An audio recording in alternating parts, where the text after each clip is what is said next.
Dear students, platform of learning YouTube channel पर हम इस वीडियो में 7th क्लास की इंग्लिश सब्जेक्ट की वर्कशीट नंबर 21 को सॉल्यूशन के साथ एक्सप्लेन करने जा रहे हैं।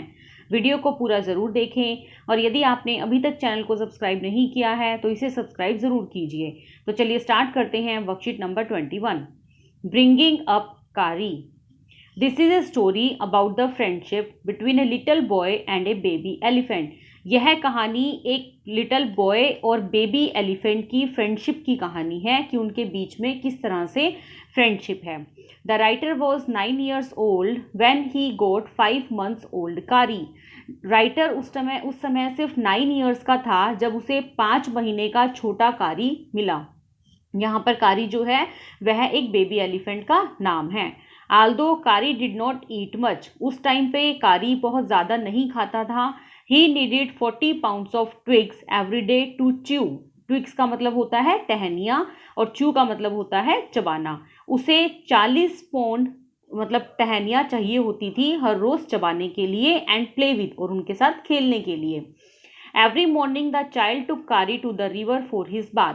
हर सुबह बच्चा कारी को रिवर पर ले जाता था बाथ के लिए। Next they went to the jungle where the boy cut tender juicy twigs of Kari's dinner. उसके बाद वो दोनों जंगल जाते थे जहाँ पर लड़का जो है उसके लिए कोमल रसदार टहनियाँ तोड़ता था उसके डिनर के लिए। One day when the child was cutting the young branches of banyan tree. एक दिन जब लड़का मतलब young branches of banyan tree, एक बरगद के पेड़ की छोटी छोटी ब्रांचेस को कट कर रहा था, he heard Kari's voice calling out to him. तो उसने सुना कि उसने कारी की आवाज़ को सुना कि वह उसे बुला रहा है। The child thought someone was hurting कारी। तो बच्चे ने सोचा कि शायद कोई कारी को हर्ट कर रहा है, परेशान कर रहा है। He ran around looking for Kari till he came to the river and saw Kari's trunk on the water surface. वह मतलब कारी को देखने के लिए उसकी तरफ भागा। Till he came to the river, जैसे ही वह रिवर तक पहुंचा, saw Kari's trunk on the water surface, तो उसने क्या देखा कि कारी की जो ट्रंक है, ट्रंक का मतलब होता है सूंड, कारी की ट्रंक वाटर सरफेस पर है। He thought Kari was drawing, but he felt helpless as the baby elephant was too heavy for him to pull out. उसने सोचा कि कारी डूब रहा है, ड्रॉइंग आउट मतलब डूब रहा है, लेकिन वह हेल्पलेस था कि वह किस तरह से बेबी एलिफेंट की हेल्प करे क्योंकि वह बहुत ज़्यादा भारी था। As soon as कारी saw the child, he started tramping. जैसे ही कारी ने बच्चे को देखा उसने ट्रैम्पटिंग करनी शुरू कर दी, उसने चिंघाड़ना शुरू कर दिया। He swam to the shore and pulled the child into the river. वह तैर कर किनारे पर आ गया और उसने मतलब वह बच्चे को नदी तक ले आया। The child saw a boy lying under water. बच्चे ने क्या देखा कि पानी के अंदर एक लड़का है, close to the river bed, जो कि उसके नीचे तक पहुंच गया है। Kari helped the drawing boy by curling his trunk round the child necks and pulling the two boys to the shore. तो फिर कारी ने क्या किया, कारी ने डूबते हुए लड़के को उसने अपनी सूंड जो थी वह उस बच्चे की नेक की तरफ गोल गोल घुमाई और वह दोनों लड़कों को किस किस को, एक तो उसका जो 9 years old ऑथर था मतलब फ्रेंड था, एक उसको, और एक बच्चा जो पानी में डूब रहा था उसको, दोनों को वह किनारे तक ले आया। वन somebody gave कारी ripe bananas. उसके बाद किसी ने उसे पके हुए बनानास दिए। After tasting them Kari developed a love for ripe banana. उन्हें टेस्ट करने के बाद कारी को बनानास बहुत ज़्यादा पसंद आने लगे। Soon the bananas kept on the table near a window in the child's house began disappearing.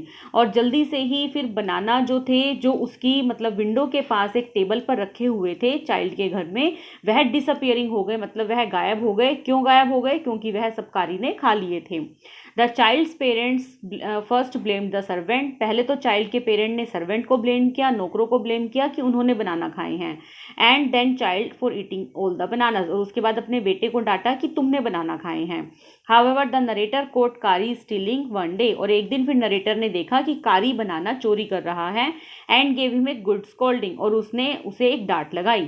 कारी learn his lesson and did not steel again. कारी इससे एक लेसन सीख गया और उसने दोबारा कभी भी चोरी नहीं की। Over the time Kari learned a few lessons as he was a quick learner. तो समय के साथ साथ कारी ने बहुत सारे लेसन सीखे क्योंकि वह एक क्विक लर्नर था, वह बातों को जल्दी सीख जाता था। He learned the command to sit and walk, वह सिट एंड वॉक की कमांड सीख गया था। However the most difficult thing was master call, बल्कि उसके लिए सबसे ज़्यादा मुश्किल चीज़ क्या थी सीखने के लिए कि मास्टर कोल, एक मास्टर को कैसे बुलाया जाता है। An elephant usually takes 5 years to learn it, और फिर एलिफेंट धीरे धीरे 5 साल में यह भी सीख गया था। तो स्टूडेंट्स ये हमारा एक एक्सट्रैक्ट था। चलिए इसके बेस पर हमें कुछ क्वेश्चंस दिए गए हैं, हम उन्हें स्टडी कर लेते हैं। कारी वॉज एन एलिफेंट, कारी एक एलिफेंट था, एक एलिफेंट का नाम था, तो यहाँ पर आपको एलिफेंट लगाना है। कारी वाज 10 months या फिर 5 months when the author got him, कारी उस समय सिर्फ 5 महीने का था जब वह ऑथर को मिला था। Kari needed 40 pounds of twigs every day, उसे रोज 40 pounds ट्विक्स चाहिए थी खेलने के लिए और खाने के लिए। Kari curled his trunk around the child's neck, उसने अपनी ट्रंक को बच्चे की नेक के चारों तरफ घुमाया और बच्चों को किनारों तक ले आया। Kari develop taste for ripe bananas, उसे बनाना का टेस्ट बहुत अच्छा लगा। नेक्स्ट है question answer, how old was the author when he got Kari, जब ऑथर को कारी मिला था तब वह मतलब कितने ईयर्स का था, तो author was 9 years old when he got Kari. Why did the author take Kari to the river, वह मतलब कारी ऑथर को रिवर तक क्यों ले आया था, क्यों लाता था। Author took Kari to the river for his bath, उसके बाथ के लिए लेके जाता था। How did Kari save the drowning boy, Kari ने डूबते हुए लड़के को कैसे बचाया। Kari save the drowning boy by curling his trunk around the child's neck and pulling the 2 boys to the shore, उसने अपनी ट्रंक को चाइल्ड की नेक तक घुमाया, गोल गोल घुमाया और दोनों को किनारे तक ले आया। Now discussing on grammar point, in the above story we can see some phrases like little boys, juicy twigs. In these phrases the words in the bold letters tell something about the noun word followed by them. इसने कहा है यहाँ पर हमें 2 word दिए गए हैं, the little boy and the juicy twigs.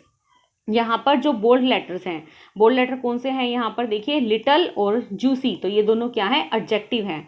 N adjective is a word that tell something about a noun और ए प्रोनाउन, जो हमें नाउन और प्रोनाउन के बारे में बताते हैं वो क्या कहलाते हैं, हमें एडजेक्टिव कहलाते हैं।